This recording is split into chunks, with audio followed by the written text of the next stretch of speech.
ಆತನಿಗೆ ಸಲಕರಣೆಯಂತಿರುವ ಈ ಶರೀರಕ್ಕೆ ಶಕ್ತಿ, ಭಾವನೆಗೆ ಭಕ್ತಿ, ಬುದ್ಧಿಗೆ ಯುಕ್ತಿ, ಮನಸ್ಸಿಗೆ ಶಾಂತಿ, ಜೀವನದ ಮುಕ್ತಿಗಾಗಿ ಪರಮಾತ್ಮನಲ್ಲಿ ಪ್ರಾರ್ಥಿಸೋಣ. ಹೆತ್ತ ತಂದೆ ತಾಯಿಗಳಿಗೆ ನಮಸ್ಕರಿಸೋಣ. ಗುರು ಎರಡು ಹಸ್ತಗಳಿಗೆ ಸ್ಪರ್ಶ ಕೊಡೋಣ. ಬಂದಂತಹ ಸ್ಪರ್ಶವನ್ನು ಕಣ್ಣುಗಳ ಮೇಲೆ ಇರಿಸುತ್ತಾ ಕತ್ತಲಲ್ಲೇ ಕಣ್ಣುಗಳನ್ನು ಬಿಟ್ಟು ಮುಚ್ಚಿ ಮಾಡುತ್ತಾ ಅಲ್ಲಿಯೇ ದಿವ್ಯ ಜ್ಯೋತಿಯ ದರ್ಶನವನ್ನು ಮಾಡೋಣ. ಬೆರಳುಗಳ ಸಂಧಿಯಿಂದ ಬಣ್ಣ ಬಣ್ಣದ ಬೆಳಕನ್ನು ವೀಕ್ಷಣೆ ಮಾಡುತ್ತಾ ಹಸ್ತವನ್ನು ನಿಧಾನವಾಗಿ ಕೆಳಮುಖ ಜಾರಿಸೋಣ. ಕರದರ್ಶನ ಹಸ್ತಗಳಲ್ಲಿ ವಾಸವಾಗಿರುವಂತಹ ತ್ರಿಶಕ್ತಿಗಳನ್ನು ಸ್ಮರಿಸೋಣ. ಇಂಥ ಪವಿತ್ರ ಹಸ್ತಗಳಿಂದ ಸಮಾಜಕ್ಕೆ ಸದಾ ಒಳ್ಳೆಯ ಕಾರ್ಯವನ್ನು ಮಾಡುವೆ ಎಂದು ಸಂಕಲ್ಪ ಮಾಡುತ್ತಾ ಇಂದಿನ ಕಾರ್ಯಕ್ರಮವನ್ನು ಗಣಪತೆ ಗಣಪತೆ ವಿದ್ಯಾಧಿಪತಿ ದೇವ ಶಿವಸುತ ಗಣಪತೆ ಗಣಪತೆ ಗಣಪತೆ ಕರುಣಿಸೋ ಕೀರ್ತಿಯ ಗಜಮೂರುತಿಯೇ ಸ್ವಾಗತವನ್ನ ಮಾಡ್ತಾ ಇದ್ದೇನೆ.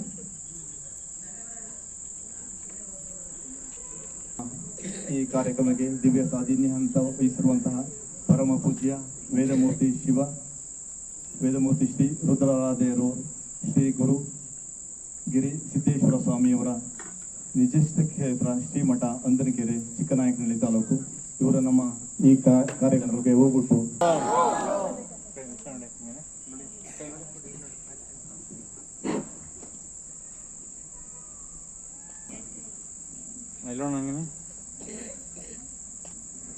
ಕೈಲುಂಡಿ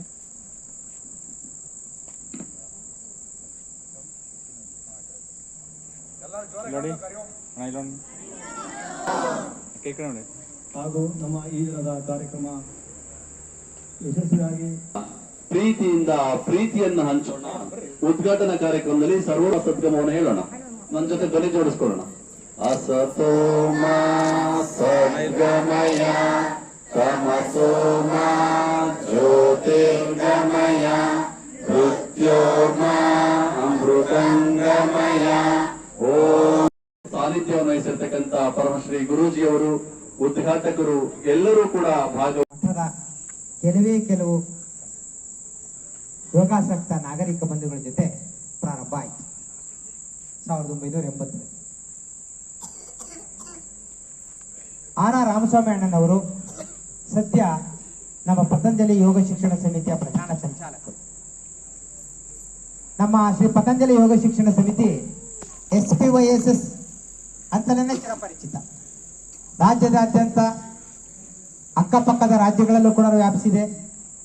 ಅಂತಾರಾಷ್ಟ್ರೀಯ ಮಟ್ಟದಲ್ಲೂ ಕೂಡ ಅಮೆರಿಕ, ಕೆನಡಾ ಈ ದೇಶಗಳಲ್ಲೂ ಕೂಡ ಕೆಲವೊಂದು ಶಾಖೆಗಳನ್ನ ಹೊಂದಿ ಪ್ರತಿನಿತ್ಯವೂ ಕೂಡ ಇಲ್ಲಿಯವರೆಗೆ ಲಕ್ಷಾಂತರ ಜನ ನಾಗರಿಕ ಬಂಧುಗಳಿಗೆ ಉಚಿತವಾಗಿ ಯೋಗಾಭ್ಯಾಸವನ್ನ ಕಲಿಸಿಕೊಟ್ಟಿದೆ.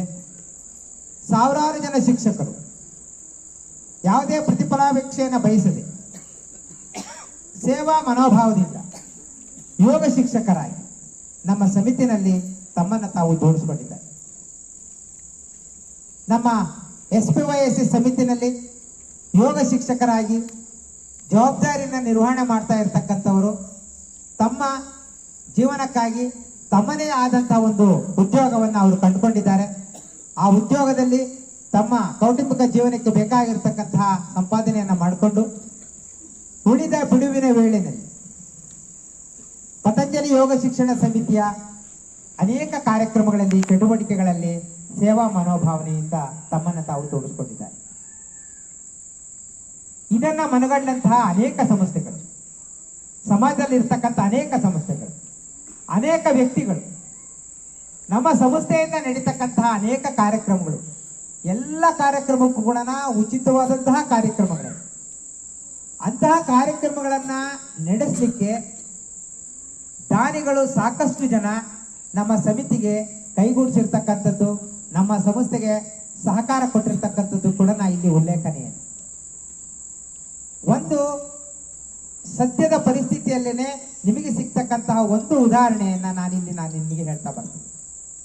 ಹುಳಿಯಾರಿನಲ್ಲಿ ನಮ್ಮ ಪತಂಜಲಿ ಯೋಗ ಶಿಕ್ಷಣ ಸಮಿತಿಯಿಂದ 3-4 ಶಾಖೆಗಳು ನಡೀತಾ ಇದ್ದಾವೆ. ಧ್ಯಾನನಗರಿನಲ್ಲಿ ಇಲ್ಲೂ ಕೂಡ ಸೇವಾಲಾಲ್ ಸಾಂಸ್ಕೃತಿಕ ಸದನ ಅಂತ ಏನಿದೆ, ಇಲ್ಲಿ ಟ್ರಸ್ಟ್ ಏನಿದೆ, ಆ ಟ್ರಸ್ಟ್ ನಲ್ಲೂ ಕೂಡ ಇಲ್ಲೂ ಕೂಡ ಪ್ರತಿನಿತ್ಯ ಕೂಡ ಯೋಗಾಭ್ಯಾಸವನ್ನು ಮಾಡಲಿಕ್ಕೆ ಉಚಿತವಾಗಿ ಸ್ಥಳಾವಕಾಶವನ್ನು ಕಲ್ಪಿಸಿಕೊಟ್ಟಿರ್ತಕ್ಕಂಥದ್ದು ಒಂದು. ಆಮೇಲೆ ಇಲ್ಲಿ ನಡೀತಕ್ಕಂಥ ಅನೇಕ ಕಾರ್ಯಕ್ರಮಗಳು, ನಮ್ಮಲ್ಲಿ ಇಲ್ಲಿ ಕಾರ್ಯಕ್ರಮಗಳನ್ನು ಮಾಡಿ ಸಹಲ್ ಕಾರ್ಯಕ್ರಮ ಅಂತ ಮಾಡಿದ್ದೀವಿ.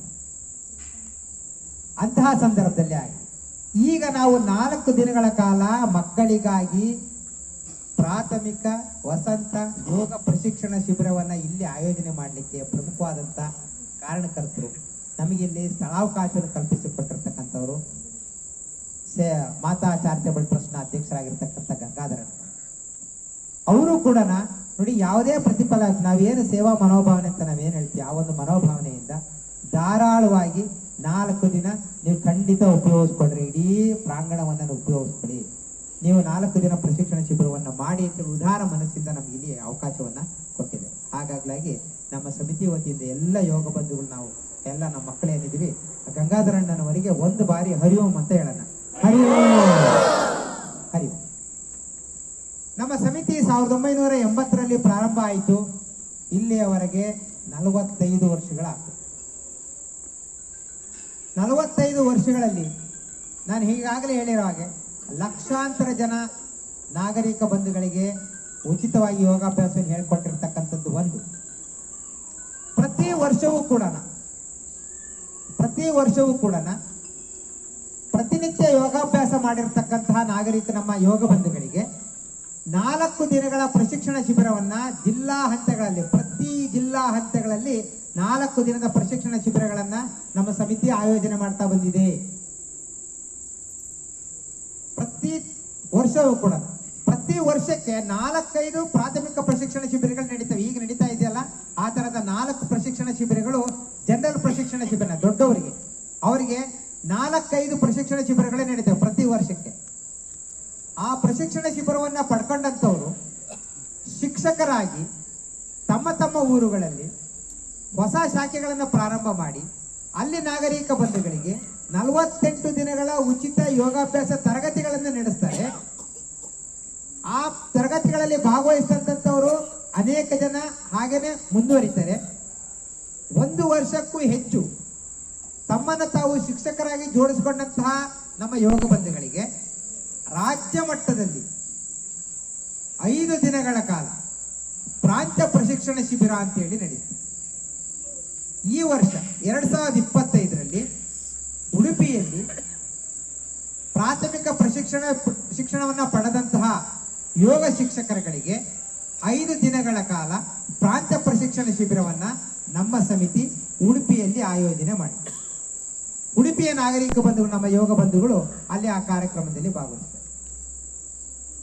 ಪ್ರಾಂತ್ಯ ಪ್ರಶಿಕ್ಷಣ ಶಿಬಿರದಲ್ಲಿ ಪ್ರಶಿಕ್ಷಣವನ್ನ ಪಡ್ಕೊಂಡಂತವರು ಪ್ರಾಂತ್ಯ ಪ್ರಶಿಕ್ಷಣ ಶಿಬಿರದಲ್ಲಿ ಭಾಗವಹಿಸಿ ಪಂಚಮುಖಿ ಶಿಕ್ಷಣವನ್ನ ಪಡ್ಕೊಂಡು ವೈಯಕ್ತಿಕ ಶಿಕ್ಷಣ, ಕೌಟುಂಬಿಕ ಶಿಕ್ಷಣ, ವೃತ್ತಿ ಶಿಕ್ಷಣ, ಸಾಮಾಜಿಕ ಶಿಕ್ಷಣ, ನೈತಿಕ ಶಿಕ್ಷಣ, ಆಧ್ಯಾತ್ಮಿಕ ಶಿಕ್ಷಣ ಇವೆಲ್ಲವನ್ನ ಪಡ್ಕೊಂಡಂತವರು ತಮ್ಮನ್ನು ತಾವು ಸೇವಾ ಮನೋಭಾವನೆಯಿಂದ ನಮ್ಮ ಸಮಿತಿಯಲ್ಲಿ ನಡೀತಕ್ಕಂಥ ಇತರೆ ಅನೇಕ ಕಾರ್ಯಕ್ರಮಗಳು, ಸಹಲ್ ಕಾರ್ಯಕ್ರಮ, ಅಭ್ಯಂಜನ ಕಾರ್ಯಕ್ರಮ, ಅಭ್ಯಂಜನವನ್ನು ಹೇಗೆ ಮಾಡ್ಕೊಳ್ಬೇಕು ಅಂತೇಳಿ ಅವರಿಗೆ ಪರಿಚಯ ಮಾಡಿಕೊಟ್ಟು ಅವರಿಗೆ ಅಭ್ಯಂಜನ ಸ್ನಾನವನ್ನ ಮಾಡಿಸ್ತಕ್ಕಂಥದ್ದು, ಹರಿಯುವ ನೀರಿನಲ್ಲಿ ಕರ್ಕೊಂಡೋಗಿ ಅಲ್ಲಿ ಅಭ್ಯಂಜನವನ್ನ ಹೇಗೆ ಮಾಡ್ಕೊಳ್ಬೇಕು, ಅಭ್ಯಂಜನದ ಮಹತ್ವ ಏನು ಅಂತೇಳಿ ಅವ್ರಿಗೆ ತಿಳಿಸ್ಕೊಡ್ತಕ್ಕಂಥದ್ದು ಅಂತ ಒಂದು ಸಹಲ್ ಕಾರ್ಯಕ್ರಮದಲ್ಲಿ ತಮ್ಮನ್ನು ತಾವು ಜೋಡಿಸ್ಕೊಳ್ತಾರೆ. ಮಾತೃ ಭೋಜನ ಕಾರ್ಯಕ್ರಮ, ಅಮ್ಮನವರ ತಾಯಿಯ ಕೈ ತುತ್ತಿನ ಮಹತ್ವ ಏನು, ಅದರ ಬಗ್ಗೆ ಮಹತ್ವವನ್ನು ತಿಳಿಸ್ಕೊಡ್ತಕ್ಕಂಥದ್ದು ಮಾತೃಭೋಜನ ಕಾರ್ಯಕ್ರಮ, ಮಾತಾ ಪಿತೃ ಪೂಜನಾ ಕಾರ್ಯಕ್ರಮ. ಮಕ್ಕಳು ಹೇಗೆ ಮನೆಯಲ್ಲಿ ತಂದೆ ತಾಯಿಗಳಿಗೆ ಪೂಜ್ಯ ಮನೋಭಾವನೆಯನ್ನು ಹೊಂದತಕ್ಕಂಥದ್ದು, ತಾವು ಯಾವುದೇ ಕಾರ್ಯಕ್ರಮಗಳನ್ನು ಮಾಡ್ತಕ್ಕಂಥ ಸಂದರ್ಭದಲ್ಲಿ ಅವ್ರ ಒಪ್ಪಿಗೆಯನ್ನ ಪಡ್ಕೊಂಡು ಮನೆಯಿಂದ ಹೊರಗಡೆ ಹೋಗ್ತಕ್ಕಂಥ ಸಂದರ್ಭದಲ್ಲಿ ಅವ್ರಿಗೆ ಹೇಳ್ತಕ್ಕಂಥದ್ದು, ಅವರಿಗೆ ಗೌರವ ಸಲ್ಲಿಸಿ ಹೋಗ್ತಕ್ಕಂಥದ್ದು, ಮತ್ತೆ ಬಂದ ಮೇಲೆ ಆ ಎಲ್ಲಾ ಚಟುವಟಿಕೆಗಳು ಏನು ಪಡ್ಕೊಂಡಿರ್ತಾರೆ ಆ ಎಲ್ಲಾ ಶಿಕ್ಷಣವನ್ನು ತಮ್ಮ ಮನೆಯಲ್ಲಿ ಅವರು ಅದನ್ನ ಅನುಷ್ಠಾನ ಮಾಡ್ಕೊಳ್ತಕ್ಕಂಥದ್ದು ಮಾತಾ ಪಿತೃ ಪೂಜನಾ ಕಾರ್ಯಕ್ರಮ ಅಂತ. ಈ ತರದ ಕಾರ್ಯಕ್ರಮಗಳನ್ನು ಕೂಡ ನಮ್ಮ ಸಮಿತಿ ಜೋಡಿಸ್ಕೊಳ್ತಾ ಬಂದಿದೆ. ಅದಾದ ನಂತರದಲ್ಲಿ ಪ್ರಾಂತ ಪ್ರಶಿಕ್ಷಣವನ್ನು ಪಡ್ಕೊಂಡಂತವರು ಸಮಿತಿನಲ್ಲಿ ಸಂಪೂರ್ಣವಾಗಿ ಸೇವಾ ಆತ್ಮಾನುಸಂಧಾನ ಶಿಬಿರ ಅಂತೇಳಿ ನಡೆಯುತ್ತೆ. ಆತ್ಮದ ಅನುಸಂಧಾನವನ್ನು ಹೇಗೆ ಮಾಡಿಕೊಳ್ಬೇಕು ಅಂತಕ್ಕಂಥ ಒಂದು ಪರಿಚಯವನ್ನ ನಮ್ಮ ತುಮಕೂರಿನ ಸಮೀಪ ಇರತಕ್ಕಂಥ ಸಿದ್ದರ ಬೆಟ್ಟದಲ್ಲಿ ನಡೆಯುತ್ತೆ. 5 ದಿನಗಳ ಕಾಲ ಆತ್ಮಾನುಸಂಧಾನ ಶಿಬಿರ ಇರುತ್ತೆ. ಆತ್ಮಾನುಸಂಧಾನ ಶಿಬಿರದಲ್ಲಿ ಇಷ್ಟು ಪ್ರಮಾಣದಲ್ಲಿ ಇರೋದಿಲ್ಲ, 15, 20, 25 ದಿನಗಳ ಕಾಲ ಸಂಪೂರ್ಣವಾಗಿ ಮೌನದಿಂದಿತ್ತು. ಅಲ್ಲಿ ಆಚಾರ್ಯರು ಹೇಳ್ಕೊಡ್ತಕ್ಕಂಥ ಪಾಠಗಳನ್ನ, ಆಚಾರ್ಯರು ಹೇಳ್ಕೊಡ್ತಕ್ಕಂಥ ಅಂಶಗಳನ್ನ ಮನನ ಮಾಡ್ಕೊಳ್ತಕ್ಕಂಥದ್ದು ಅಷ್ಟೇನೆ ಅಲ್ಲಿ ಶಿಕ್ಷಣಾರ್ಥಿಗಳ ಒಂದು ಪ್ರಮುಖ ಆದ್ಯ ಕರ್ತವ್ಯ. ಯಾವುದೇ ಮಾತುಗಳನ್ನು ಆಡೋ ಹಾಗಿಲ್ಲ, ಮೌನವನ್ನ ಧರಿಸಿರ್ತಾರೆ 5 ದಿನಗಳ ಕಾಲ. ಆ 5 ದಿನಗಳ ಕಾಲ ಸಂಪೂರ್ಣವಾಗಿ ಸಾತ್ವಿಕ ಆಹಾರವನ್ನೇ ತೆಗೆದುಕೊಳ್ತಾರೆ. ಹೀಗೆ ಮೌನದಲ್ಲೇ ಇದ್ದು ಆತ್ಮದ ಅನುಸಂಧಾನವನ್ನ ಮಾಡ್ಕೊಳ್ತಕ್ಕಂಥದ್ದು ಹೇಗೆ ಅನ್ನೋದ್ರ ಬಗ್ಗೆ ಪ್ರಾತ್ಯಕ್ಷಿಕ ಅನುಭವವನ್ನು ನೀಡ್ತಕ್ಕಂತಹ ತರಬೇತಿ ಅದು ಆತ್ಮಾನುಸಂಧಾನ ಶಿಬಿರ ಅಂತ. ನಂತರದಲ್ಲಿ ಇನ್ನೂ ಮುಂದುವರೆದು ಹೈಯರ್ ಮತ್ತೆ ಇನ್ನು ಆಧ್ಯಾತ್ಮಿಕ ಕ್ಷೇತ್ರದಲ್ಲಿ ಮತ್ತೆ ಇನ್ನು ಮುಂದುವರಿತಕ್ಕಂಥ ಆಸೆ ಇರ್ತಕ್ಕಂಥ ಪ್ರಗತ ಪ್ರಶಿಕ್ಷಣ ಶಿಬಿರ ಅಂತೇಳಿ. ಹೀಗೆ ಆದಿ ಭೌತಿಕವಾಗಿ, ಆದಿ ದೈವಿಕವಾಗಿ, ಆಧ್ಯಾತ್ಮಿಕವಾಗಿ ಒಬ್ಬ ವ್ಯಕ್ತಿ ತನ್ನನ್ನು ತಾನು ಆ 3 ಕ್ಷೇತ್ರಗಳಲ್ಲಿ ಜೋಡಿಸಿಕೊಂಡು ಆಧ್ಯಾತ್ಮಿಕ ಕ್ಷೇತ್ರದಲ್ಲಿ ತನ್ನನ್ನು ತಾನು ಹೇಗೆ ಪ್ರಗತಿಯನ್ನು ಹೊಂದಬೇಕು ಅನ್ನೋದ್ರ ಬಗ್ಗೆ ಆಸಕ್ತಿ ಇರ್ತಕ್ಕಂಥವರಿಗೆ ಈ 3 ಸ್ತರಗಳಲ್ಲಿ ಶಿಕ್ಷಣವನ್ನ ಕೊಡ್ತಕ್ಕಂತಹ ಜವಾಬ್ದಾರಿ ನಮ್ಮ ಶ್ರೀ ಪತಂಜಲಿ ಯೋಗ ಶಿಕ್ಷಣ ಸಮಿತಿ ವಹಿಸಿಕೊಂಡಿದ್ದು 1990ರಿಂದ ಹಿಡಿದು ಇಲ್ಲಿವರೆಗೂ ಕೂಡ ಮಾಡ್ಕೊಂಡು ಬಂದಿದೆ. ಇದು ಆ ಒಂದು ಸಮಿತಿನಲ್ಲಿ ಇಷ್ಟು ಜನ ಜೋಡಿಸ್ಕೊಂಡಿರ್ತಕ್ಕಂಥದ್ದು, ಇಷ್ಟು ಜನ ನಾವು ಆ ಸಮಿತಿಯಲ್ಲಿ ಇರ್ತಕ್ಕಂಥದ್ದು ನಮ್ಮ ಭಾಗ್ಯ. ಎಲ್ಲ ಸಂದರ್ಭದಲ್ಲೂ ಕೂಡ ಪ್ರತಿ ಹಂತದಲ್ಲೂ ಕೂಡ ನಮಗೆ ಮಾರ್ಗದರ್ಶನವನ್ನು ಕೊಟ್ಟು ಆಶೀರ್ವಾದ ನೀಡ್ತಾ ನಮ್ಮಗಳಿಗೆ ಪ್ರತಿ ಹಂತದಲ್ಲೂ ಕೂಡ ತಿದ್ದುತ್ತಾ ಮಾರ್ಗದರ್ಶನ ನೀಡ್ತಕ್ಕಂಥ ಆಚಾರ ಸ್ಥಾನದಲ್ಲಿ ಇರ್ತಕ್ಕಂಥ ನಮ್ಮ ಸಮಿತಿಯ ಪ್ರಧಾನ ಸಂಚಾಲಕರಾಗಿರ್ತಕ್ಕಂಥ ಆರ್ ರಾಮಸ್ವಾಮಿ ಅಣ್ಣನವರು, ಅವರು ಕೂಡ ಅವರು ಕೂಡ ಒಂದು ಸರ್ಕಾರಿ ಸೇವೆಯಲ್ಲೇ ಇದ್ದಂಥವರು. ಸರ್ಕಾರಿ ಸೇವೆಯಲ್ಲಿ ಇದ್ದಾಗಲೇನೆ ಈ ಒಂದು ಕ್ಷೇತ್ರದಲ್ಲಿ ತಮ್ಮನ್ನು ತಾವು ಜೋಡಿಸ್ಕೊಂಡ್ರು. ರಿಟೈರ್ಡ್ ಆದ್ಮೇಲೂ ಕೂಡ ಆ ಒಂದು ತಮ್ಮ ಸೇವೆಯನ್ನ ಇನ್ನು ಸಾಕಷ್ಟು ವ್ಯಾಪ್ತಿಯನ್ನ ಜಾಸ್ತಿಗೊಳಿಸ್ತಾ ಕೇವಲ 25-30 ಜನ ಯೋಗ ಬಂಧುಗಳಿಗೆ ಶಿಕ್ಷಣವನ್ನ ಹೇಳ್ಕೊಟ್ಟು ಪ್ರಾರಂಭ ಮಾಡಿ ಈಗ ಅಣ್ಣನವರ ಮಾರ್ಗದರ್ಶನದಲ್ಲಿ ಲಕ್ಷಾಂತರ ಜನ ಯೋಗ ಬಂಧುಗಳು ಯೋಗ ಶಿಕ್ಷಣವನ್ನು ಪಡ್ಕೊಳ್ತಾ ಇದ್ದಾರೆ, ಯೋಗಾಭ್ಯಾಸವನ್ನು ಮಾಡ್ತಾ ಇದ್ದಾರೆ. ಅಣ್ಣ ಹೇಳಿದಾಗೆ ಉಚಿತವಾದಂತಹ ಶಿಕ್ಷಣ, ಉಚಿತವಾದಂತಹ ಆರೋಗ್ಯ, ಉಚಿತವಾದಂತಹ ಚಿಕಿತ್ಸೆ, ಈ 3 ಕೂಡ ಉಚಿತವಾಗಿ ನಮ್ಮ ಭಾರತೀಯ ಪರಂಪರೆಯಲ್ಲಿ, ನಮ್ಮ ಭಾರತೀಯ ಸಮಾಜದಲ್ಲಿ ಉಚಿತವಾಗಿ ಕೊಡ್ತಾ ಇದ್ದಂತಹ ಅಂಶಗಳು ಈ 3: ಶಿಕ್ಷಣ, ಆರೋಗ್ಯ ಮತ್ತೆ ಚಿಕಿತ್ಸೆ. ಈಗ ಸದ್ಯದ ಪರಿಸ್ಥಿತಿಯಲ್ಲಿ ಏನಾಗಿದೆ, ಅಣ್ಣ ಹೇಳ್ತಾರೆ ಒಂದ್ ಕಡೆ ಸದ್ಯದ ಪರಿಸ್ಥಿತಿನಲ್ಲಿ ಈ 3 ಕ್ಷೇತ್ರಗಳೇ ಇದಾವಲ್ಲ ದುಡ್ಡು ಮಾಡ್ತಕ್ಕಂಥ ದೊಡ್ಡ ಕ್ಷೇತ್ರಗಳಾಗಿದೆ. ಆದ್ರೆ ಪುರಾತನದಲ್ಲಿ ನಮ್ಮ ಪರಂಪರೆಯನ್ನ ತಗೊಂಡ್ರೆ ಈ 3 ಉಚಿತವಾಗಿದ್ದಂತ, ಈಗ ಆ 3 ಕೂಡ ಆರ್ಥಿಕ ಸಂಪಾದನೆಗಾಗಿ ಇರ್ತಕ್ಕಂಥ ಕ್ಷೇತ್ರಗಳಾಗಿರ್ತಕ್ಕಂಥದ್ದು ನಮ್ಮ ನಿಮ್ಮೆಲ್ಲರ ದುರ್ದೈವ. ಹಾಗಾಗಿ ಇಲ್ಲಿ ಕೊಡ್ತಕ್ಕಂಥ ಶಿಕ್ಷಣವನ್ನ ಉಚಿತವಾಗಿಯೇ ಕೊಡ್ಬೇಕು ಅಂತ ಹೇಳಿ ಎಲ್ಲ ಆ ಯೋಗ ಬಂಧುಗಳು ಸೇರಿ ತಮ್ಮನ್ನು ತಾವು ಜೋಡಿಸ್ಕೊಂಡು ತನು ಮನ ಧನವನ್ನ ಅರ್ಪಿಸ್ಕೊಂಡು ಯೋಗ ಶಿಕ್ಷಕರು, ಯೋಗ ಬಂಧುಗಳು ಎಲ್ಲರೂ ಕೂಡ ಈ ಒಂದು ಪ್ರಶಿಕ್ಷಣ ಶಿಬಿರಗಳಲ್ಲಿ ಭಾಗವಹಿಸ್ತಾ ಇದ್ದಾರೆ. ಪ್ರಾಸ್ತಾವಿಕವಾಗಿ ನಮ್ಮ ಸಮಿತಿಯ ಬಗ್ಗೆ ಕಾರ್ಯಕ್ರಮ ಹಮ್ಮಿಕೊಂಡಿದೆ. ಈ ಕಾರ್ಯಕ್ರಮ ತುಂಬ ಬಹಳ ಉಪಯುಕ್ತವಾದ ಕಾರ್ಯಕ್ರಮ. ಯಾಕೆ ನಾನು ಈ ಮಾತು ಉಪಯುಕ್ತ ಅಂತ ಹೇಳ್ತೀನಿ ಅಂದರೆ, ಇದು ಎಲ್ಲರಿಗೂ ಕಲಿಸುತ್ತೆ ಇವ್ರೇನು ಕೆಲಸ ಇಲ್ಲ ಏನೋ ಮಾಡ್ಕೊಂಡಿದ್ದಾರೆ ಅಂತ. ಇದರಲ್ಲಿ ಎಷ್ಟು ಉಪಯೋಗ ಇದೆ ಅನ್ನೋದು ಅನುಭವಸ್ಥರಿಗೆ ಹಾಗೂ ಹಿರಿಯರಿಗೆ ಎಲ್ಲರಿಗೂ ಗೊತ್ತಿರೋಂಥ ವಿಷಯ. ಅವ್ರಿಗೆ ಏನು ಗೊತ್ತಿದೆ ಅದನ್ನು ನಿಮಗೆಲ್ಲ ನಿಮ್ಮ ಚಿಕ್ಕ ಮಕ್ಕಳಿಗೂ ಈಗ ನೀವೆಲ್ಲ ಇದನ್ನು ಅರಿತುಕೊಂಡ್ರೆ ಮುಂದೆ ಬಹಳ ಚೆನ್ನಾಗಿರ್ತದೆ, ತುಂಬ ಚೆನ್ನಾಗಿರುತ್ತೆ, ಸೊಗಸಾಗಿರ್ತದೆ. ನೀವು ಅಂದ್ಕೊಂಡಿದ್ರೆ ಇಲ್ಲಿ ಏನು ಫೋನ್ ಹಿಡ್ಕೊಂಡು ನೋಡ್ಕೋಬೋದು, ಅದು ನೋಡ್ಕೋಬೋದು ಅಂತ ಏನೂ ಇಲ್ಲ ಫೋನಲ್ಲಿ. ಈ ಜೀವನ ಇರೋದೇ ಇದರಲ್ಲಿ. ಇದನ್ನು ನೀವು ಚೆನ್ನಾಗಿ ಅರಿತುಕೊಂಡ್ಬಿಟ್ರೆ ಈ ಜೀವನ ತುಂಬ ಸಾರ್ಥಕವಾಗಿರುತ್ತೆ. ನಮಗೆಲ್ಲ ಮೊದಲೆಲ್ಲ ಶಿಕ್ಷಣ ಇತ್ತು, ತುಂಬ ಕಠಿಣವಾಗಿತ್ತು. ನಮಗೆ 4G 3G 2G ಯಾವುದೂ ಇರಲಿಲ್ಲ. ನೆಕ್ಸ್ಟ್ ಒಂದು ಫೋನ್ ತಗೊಂಡ್ಬಿಟ್ರೆ ಎಲ್ಲ ಜೀವಗಳು ಬಂದ್ಬಿಡೋದು. ಹಾಗೆ ನಿಮಗೆ ನೀವು ಫೋನ್ ತಗೊಂಡ್ಬಿಟ್ರೆ ನಿಮಗೆ ಜೀವ ಮಾತ್ರ ಗೊತ್ತಾಗುತ್ತೆ, ಫೋನ್ ಇಲ್ಲ ಅಂದರೆ ಏನು ಗೊತ್ತಾಗಲ್ಲ. ಆದರೆ ಈ ಥರ ಒಂದು ಕಾರ್ಯಕ್ರಮ ಮಾಡೋದ್ರಿಂದ ಆ 4G ಕಮ್ಮಿಯಾಗಿ ಈ ಥರ ಒಂದು ಶಿಕ್ಷಣ ಸಿಗಲಿ ಅಂತೇಳಿ ನಮ್ಮ ಹಿರಿಯರಿಗೂ ನಮ್ಮ ಗುರುಗಳಿಗೂ ಮತ್ತು ಎಲ್ಲರಿಗೂ ನನ್ನ ಮಾತನ್ನ ಅವರಿಗೆ ಅರ್ಪಿಸಿ ಈ ಕಾರ್ಯಕ್ರಮ ಸಿಗೋದು ಆಟ ಆಡೋದಕ್ಕೆ ಅಂತೇಳಿ ಬಹಳ ಜನ ತಿಳ್ಕೊಂಡಿದ್ದಾರೆ.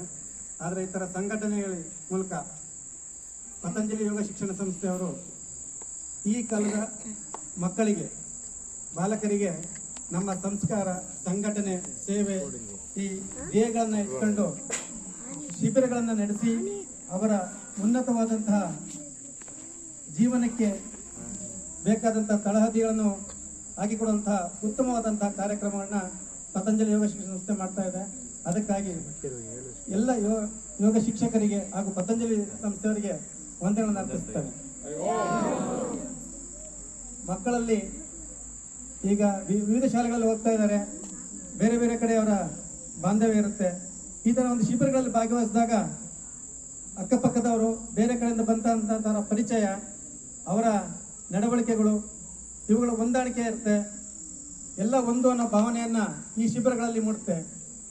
ನಾವೆಲ್ಲ ಒಂದು ಅಂತ ಒಕ್ಕೂಡಿದಾಗ ಮಾತ್ರ ನಮ್ಮ ಸಂಘಟನೆ ಅನ್ನೋ ಒಂದು ಶಬ್ದಕ್ಕೆ ಒಂದು ಅರ್ಥ ಬರುತ್ತೆ ಅಂತ ನಾನಾದರೂ ಭಾವಿಸ್ತೇನೆ. ಇಂದಿನ ಸಮಾಜದಲ್ಲಿ ನಮಗೆ ಬೇಕಾಗಿರೋದು ಸಂಘಟನೆ, ಒಗ್ಗಟ್ಟು. ಸನಾತನ ಧರ್ಮವನ್ನು ಉಳಿಸ್ತಕ್ಕಂತಹ ಮಹತ್ತರವಾದಂತಹ ಕಾರ್ಯವನ್ನು ಈ ಪತಂಜಲಿ ಯೋಗ ಶಿಕ್ಷಣ ಸಂಸ್ಥೆ ಮಾಡ್ತಾ ಇದೆ. ಈ ರೀತಿಯ ಸಂಸ್ಥೆಗಳು ಅತಿ ವೇಗವಾಗಿ ಸಂಘಟನೆಯನ್ನ ವೃದ್ಧಿಸ್ಕೋಬೇಕು ಅಂತ ನಾನಾದ್ರೂ ಭಾವಿಸ್ತೇನೆ. ಸಮಾಜದಲ್ಲಿ ಇವತ್ತು ನೋಡ್ತಾ ಇದ್ದೇವೆ ಕ್ರೂರಿಗಳ ಅಟ್ಟಹಾಸ. ಯಾಕೆಂದ್ರೆ ನಮ್ಮಲ್ಲಿರ್ತಕ್ಕಂತಹ ಒಗ್ಗಟ್ಟಿನ ಕೊರತೆಯಿಂದಾಗಿ ಬೇರೆಯವರ ಒಂದು ಅಟ್ಟಹಾಸ ನಡೀತಾ ಇದೆ. ನಮ್ಮಲ್ಲಿ ಹೊಂದಾಣಿಕೆ ಇದ್ದು ನಾವು ಒಗ್ಗಟ್ಟಿನಿಂದ ಇದ್ರೆ ಎಂತಹ ಶಕ್ತಿಯನ್ನಾದ್ರೂ ನಾವು ಎದುರಿಸಬಹುದು. ಈ ಸಂಘಟನೆಯನ್ನ ಕಲಿಸ್ತಾ ಇರ್ತಕ್ಕಂಥದ್ದು ಪತಂಜಲಿ ಯೋಗ ಶಿಕ್ಷಣ ಸಂಸ್ಥೆ. ಇಲ್ಲಿ ಆಟೋಟದ ಜೊತೆಗೆ ನಮ್ಮ ದೈನಂದಿನ ಕಾರ್ಯಕ್ರಮಗಳು, ಸ್ನಾನ ಮಾಡಬೇಕಾದ್ರಿಂದ ಹಿಡಿದು ನಾವು ಭೋಜನ ಮಾಡಬೇಕಾದ್ರೆ, ಮಲಗಬೇಕಾದ್ರೆ ಯಾವ ರೀತಿಯ ಮಂತ್ರಗಳನ್ನು ಹೇಳಬೇಕು, ಯಾವ ರೀತಿ ನಾವು ನಡ್ಕೋಬೇಕು ಅನ್ನೋಂತಹ ಪ್ರತಿಯೊಂದು ಅಂಶಗಳನ್ನು ಕೂಲಂಕುಷವಾಗಿ ಅರ್ಥಗರ್ಭಿತವಾಗಿ ಮಕ್ಕಳಿಗೆ ತಲುಪುವಂತಹ ರೀತಿಯಲ್ಲಿ ಯೋಗ ಶಿಕ್ಷಣವನ್ನು ಕೊಡ್ತಾ ಇದ್ದಾರೆ. ಪ್ರತಿ ದಿವಸ ಅವರು ಯೋಗ ಶಿಕ್ಷಣ ನಡೆಸ್ತಕ್ಕಂಥ ಸ್ಥಳದಲ್ಲಿ ಹೋಮ ಹವನಗಳನ್ನು ಮಾಡಿ ಆ ಜಾಗದ ಮಹಿಮೆಯನ್ನ, ಆ ಜಾಗದಲ್ಲಿ ಧನಾತ್ಮಕವಾದಂತಹ ಒಂದು ಶಕ್ತಿಯನ್ನು ತುಂಬುತ್ತಾ ಇದ್ದಾರೆ. ಇದೆಲ್ಲ ಸಣ್ಣ ಸಣ್ಣ ಕಾರ್ಯ ಅಂತ ಬೇರೆಯವ್ರಿಗೆ ಅನ್ನಿಸ್ಬೋದು. ಇದು ನಿಜವಾಗ್ಲೂ ಮಹತ್ತರವಾದ ಕಾರ್ಯ. ಈ ಕಾರ್ಯಗಳು ಹೀಗೆ ಮುಂದೆ ಸಾಗ್ತಾ ಇರಲಿ, ನಿರಂತರವಾಗಿರಲಿ, ಸಂಘಟನೆ, ಸೇವೆ, ಸಂಸ್ಕಾರಗಳು ಬೆಳಗ್ತಾ ಇರಲಿ ಅಂತ ಭಾವಿಸ್ತಾ ಪತಂಜಲಿ ಯೋಗ ಶಿಕ್ಷಣ ಸಂಸ್ಥೆಯವರು ಈ ಒಂದು ಅವಕಾಶವನ್ನು ಕಲ್ಪಿಸಿದ್ದಾರೆ. ಅವರಿಗೆ ಧನ್ಯವಾದಗಳು ಹೇಳ್ತಾನೆ ನಾನು. ಪರಮ ಪೂಜ್ಯ ಸ್ವಾಮೀಜಿಗಳ ಪಾದಗಳಿಗೆ ವಂದಿಸುತ್ತಾ, ಭಾರತಾಂಬೆಯ ಪಾದಗಳಿಗೆ ವಂದಿಸುತ್ತಾ, ವೇದಿಕೆಯ ಮೇಲಿರುವ ಆಸೀನವರ ಎಲ್ಲ ಅತಿಥಿಗಳಿಗೆ ವಂದಿಸುತ್ತಾ, ಶಿಬಿರಾರ್ಥಿಗಳಿಗೆ ಪ್ರೀತಿಯ ಶಿಬಿರಾರ್ಥಿಗಳಿಗೆ ವಂದಿಸುತ್ತಾ ನನ್ನ ಚಿಕ್ಕ ಒಂದು ಸಂದೇಶ ಹೇಳ್ತೀನಿ ಅಷ್ಟೇ. ಈ ಆಧ್ಯಾತ್ಮ ಅನ್ನೋದು ನಮ್ಮ ಹಿಂದೂಗಳಾದ ನಮ್ಮಲ್ಲಿ ನಮ್ಮ DNA ಇರುತ್ತೆ, ಅಂದರೆ ನಮ್ಮ ರಕ್ತದಲ್ಲೇ ಸೇರಿರುತ್ತೆ. ಅದನ್ನು ಜಾಗೃತಿಗೊಳಿಸ್ಬೇಕಷ್ಟೇ. ಅದನ್ನು ಜಾಗೃತಿಗೊಳಿಸೋದು ಹೇಗೆ ಗೊಳಿಸೋದು ಅಂದರೆ, ಇಂತಹ ಸಂಘ ಸಂಸ್ಥೆಗಳಲ್ಲಿ ಕೈ ಜೋಡಿಸಿದಾಗ ಅದ್ರ ಬಗ್ಗೆ ಅರಿವು ಹೆಚ್ಚಾಗುತ್ತೆ ನಮಗೆ. ಹೇಗೆ ಅಂದರೆ ಬೆಳೆಯುವ ಸಿರಿ ಮೊಳಕೆಯಲ್ಲಿ ಅಂತ ಗುರುತಿಸ್ತೀವಲ್ಲ, ಹಾಗೆ ತಾವೆಲ್ಲರೂ ಭಾವಿ ಭಾರತದ ಪ್ರಜೆಗಳು, ಯುವಕರು. ನಿಮ್ಮನ್ನೆಲ್ಲ ಒಂದು ಉತ್ತಮವಾದ ಒಂದು ನಾಗರಿಕರಾಗಿ ಮಾಡಬೇಕು ಅಂದರೆ ಆಧ್ಯಾತ್ಮಿಕವನ್ನು ನಮ್ಮ ಜೀವನದಲ್ಲಿ ರೂಪಿಸ್ಕೋಬೇಕು. ಆಧ್ಯಾತ್ಮಿಕ ಜೊತೆಯಲ್ಲಿ ನಮ್ಮ ಶರೀರವನ್ನು ಸುಸ್ಥಿರವಾಗಿ ಇಟ್ಕೋಬೇಕು. ಏಕೆಂದರೆ ನಾವು ಸಾಧನೆ ಮಾಡಬೇಕು ಅಂದರೆ ಈ ಶರೀರದ ಮೂಲಕನೇ ಮಾಡಬೇಕು. ಈ ಶರೀರನ ಸುಸ್ಥಿರವಾಗಿ ಇಟ್ಕೊಂಡ್ರೆ ನಮ್ಮ ಸಾಧನೆಗೆ ಬಹಳ ಅನುಕೂಲವಾಗುತ್ತೆ. ಹಾಗಾಗಿ ತಾವೆಲ್ಲ ಈ ಆಧ್ಯಾತ್ಮ ಜೊತೆಯಲ್ಲಿ ಈ ಶರೀರನ ಸುಸ್ಥಿರವಾಗಿ ಇಟ್ಕೋಬೇಕು ಅಂತ ಹೇಳ್ತಾ ನನ್ನ ಈ ಚಿಕ್ಕ ಭಾಷಣವನ್ನು ಮುಗಿಸ್ತೇನೆ. ನನಗೆ ಹೆಚ್ಚಿನ ಕಾರ್ಯಕ್ರಮದ ಒತ್ತಡ ಇದ್ದರೂ ಕೂಡ ಸಮಯಕ್ಕೆ ನಾನು ಸಾಮಾನ್ಯವಾಗಿ 7 ಗಂಟೆ 7:15ಕ್ಕೆ ನಾನು ಮತ್ತೆ ಪುನಃ ನಮ್ಮ ಸ್ವಕ್ಷೇತ್ರಕ್ಕೆ ಹೋಗಬೇಕಾಗಿತ್ತು. ಆದರೆ ಏಕೋ ಗೊತ್ತಿಲ್ಲ, ಇದುವರೆಗೂ ಈಗ ಕೂತಿದ್ದೀನಿ ಅಂದರೆ ನಿಮ್ಮೆಲ್ಲ ಬಾಲಕರನ್ನ ನೋಡಿ ನನಗೆ ಬಹು ಸಂತೋಷದಿಂದ ನಾನು ಇನ್ನೂ 5 ನಿಮಿಷ ಇರಬೇಕಲ್ವ ಅಂತ ಕೂತಿದ್ದೆ. ಕಾರಣ ಇಷ್ಟೇ,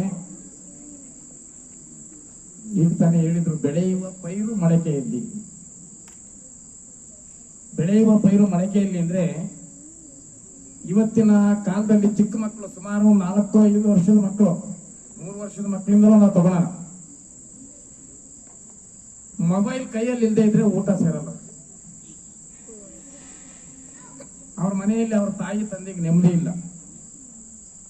ಇಂಥ ಒಂದು ಕಾಲ ನಮಗೆ ಬಂದಿದೆ ಅಂದಾಗ ಇಂಥದ್ದನ್ನೆಲ್ಲದನ್ನೂ ಕೂಡ ಬದಿಗೊತ್ತಿ ಇವತ್ತು ನಮ್ಮ ಪತಂಜಲಿ ಯೋಗ ಶಿಬಿರ ಏನೇನು ಮಕ್ಕಳಿಗೆ ಒಂದು ಅಭ್ಯಾಸವನ್ನು ಕೊಡ್ತಾ ಇದೆ ಅಂದ್ರೆ ಮಾತಾಪಿತರಲ್ಲಿ ಭಕ್ತಿ, ದೈವಭಕ್ತಿ, ಗುರು ಹಿರಿಯರಲ್ಲಿ ಭಕ್ತಿ, ಆರೋಗ್ಯ ಹಾಗೂ ಮನಸ್ಸಿಗೆ ಉಲ್ಲಾಸ, ಶಾರೀರಿಕವಾಗಿ ಆಯಸ್ಸು. ನಾವೀಗೇನ್ ಮಾಡ್ತಾ ಇದೀವಿ, ನಾವು ಮಾಡ್ತಾ ಇರ್ತಕ್ಕಂಥ ಊಟ ನಮ್ಮ ಆಯಸ್ಸು ಎಷ್ಟಪ್ಪ ಅಂತಂದ್ರೆ ಕೊನೆ ಅಂತಂದ್ರೆ ಒಂದು 50 ವರ್ಷ 60 ವರ್ಷ ಅಂತೀವಿ. ಆದ್ರೆ ಈ ಯೋಗ ಶಿಕ್ಷಣದಿಂದ ನಾನು ಕೇಳಲು ಒಂದು ಕೆಲವಾರು ಕಡೆ ನಾನು ಕೇಳಿದ್ದೀನಿ. ನಾನು ಕಾಶಿಯಲ್ಲಿ ಒಂದು ದಿವಸ ಪತಂಜಲಿ ಯೋಗ ಶಿಬಿರದಲ್ಲಿ ನಾನು ಒಂದು ಅರ್ಧ ಗಂಟೆಗಳ ಕಾಲ ನಾನು ಕಾಲವನ್ನು ಕಳೆದೆ. ಈ ಯೋಗದಿಂದ ಅನೇಕ ಲಾಭಗಳನ್ನ ನಾವು ಪಡಿತೀವಿ. ಅಂತ ಒಂದು ಅನುಕೂಲತೆಗಳನ್ನ ಉಚಿತವಾಗಿ ನಿಮ್ಮೆಲ್ಲರಿಗೂ ಕೊಡ್ತಾ ಇದ್ದಾರೆ ಅಂತ ಅನ್ನತಕ್ಕಂಥ ವಿಚಾರವನ್ನ ಬಾಲಕರೆಲ್ಲರೂ ಕೂಡ, ಚಿಕ್ಕ ಮಕ್ಕಳು ಅಂದ್ರೆ ಬಾಲಕರಾಗಿರ್ಲಿ ಬಾಲಕಿಯರಾಗಿರ್ಲಿ ಇದನ್ನ ತಿಳ್ಕೋಬೇಕು. ಕಾರಣ ಯಾಕಂದ್ರೆ ಈ ಮಕ್ಕಳು ಈಗಿನಿಂದಲೇ ಸಂಸ್ಕೃತಿ ಮತ್ತು ಧಾರ್ಮಿಕ ಮತ್ತು ಚಿಂತನೆಗಳು, ಯಾನ ಚಿಂತನೆ, ದೈವಭಕ್ತಿ, ಗುರುಭಕ್ತಿ, ಹಿರಿಯರ ಭಕ್ತಿ ಎಲ್ಲವೂ ಕೂಡ ಈ ಅವರ ಮನಸ್ಸಿನಲ್ಲಿ ಬೇರೂರುತ್ತೆ ಅಂದ್ರೆ ಈ ಯೋಗದಿಂದ ಮತ್ತು ಇಂಥ ಒಂದು ಧಾರ್ಮಿಕ ವಿಚಾರಗಳಿಂದ. ಇಂಥ ವಿಚಾರಗಳನ್ನ ನೀವೆಲ್ಲಿ ಮಾಡ್ತಿದ್ದೀರಾ? ನೀವೆಲ್ಲೋ ಮಾಡೋದಕ್ಕಲ್ಲ, ನೀವು ಯಾವುದೋ ಮನೆಯಲ್ಲಿ ಮಾಡ್ಬೋದು, ಯಾವುದೋ ಒಂದು ಸಭಾಭವನದಲ್ಲಿ ಮಾಡ್ಬೋದು, ಮತ್ತೊಂದು ಮಾಡೋ ಜಾಗದಲ್ಲಿ ಮಾಡ್ಬೋದು. ನಮಗೆ ಈಗ ತಾನೇ ಅವರ ಮುಖ ಪರಿಚಯ ಆಯ್ತು, ಹೆಸರನ್ನು ಮಾತ್ರ ಕೇಳಿದ್ವಿ. ನಮ್ಮ ಗಂಗಾಧರ ಅವರು ಈ ಒಂದು ಸ್ಥಳವನ್ನ ನಮ್ಮ ಹುಳಿಯಾರ ಅಥವಾ ಚಿಕ್ಕನಾಯಕನಹಳ್ಳಿ ತಾಲೂಕಿಗೆ 2ನೇ ವೈಕುಂಠವಾಗಿ ನಿರ್ಮಾಣ ಮಾಡಿರ್ತಕ್ಕಂಥ ವೈಕುಂಠನಾಥನ ಕ್ಷೇತ್ರದಲ್ಲಿ ನೀವು ಮಾಡ್ತಿದ್ದೀರಾ ಅಂದ್ರೆ ನೀವೆಲ್ಲರೂ ಪುಣ್ಯವಂತರು ಅಂತ ನಾನು ಹೇಳ್ತೇನೆ. ಇಂಥ ಒಂದು ಈ ಒಂದು ಏನಿದೆ ಈ ಒಂದು ಮಂದಿರ ಧ್ಯಾನ ನಗರಿ ಇವತ್ತು ನಮ್ಮ ಚಿಕ್ಕನಾಯಕನಹಳ್ಳಿ ತಾಲೂಕಾಗಲಿ ಅಥವಾ ನಾವು ಮತ್ತೊಂದು ಮುಂದಕ್ಕೆ ಹೋದ್ರೆ ನಮ್ಮ ತುಮಕೂರು ಜಿಲ್ಲೆಯಲ್ಲಿ ಎಲ್ಲಿಯೂ ಕೂಡ ಇಲ್ಲ. ಇಂಥ ಒಂದು ಪಿರಮಿಡ್ ಅನ್ನು ರಚನೆ ಮಾಡಿ ಇಂಥ ಒಂದು ಧ್ಯಾನ ನಗರಿಯನ್ನು ಮಾಡಿದ್ದಾರೆ ಅಂದ್ರೆ ನಡೆದಾಡತಕ್ಕಂಥ ಶ್ರೀಮನ್ ಮಹಾವಿಷ್ಣು ಅವರೇ ಅಂತ ಹೇಳೋದ್ರಲ್ಲಿ ಯಾವುದೇ ತಪ್ಪು. ಅಂತ ಒಂದು ಸಾನ್ನಿಧ್ಯದಲ್ಲಿ ತಾವೆಲ್ಲರೂ ಕೂಡ ಯೋಗ ಶಿಬಿರವನ್ನು ಮಾಡ್ತಾ ಇದ್ದೀರಿ. ತಮ್ಮೆಲ್ಲರಿಗೂ ಭಗವಂತನ ಆರೋಗ್ಯ ಐಶ್ವರ್ಯಾದಿಗಳನ್ನು ಕೊಡ್ಲಿ. ನಮಗೆ ಕಾಲಾವಕಾಶ ಇಲ್ಲದೆ ಇರೋದ್ರಿಂದ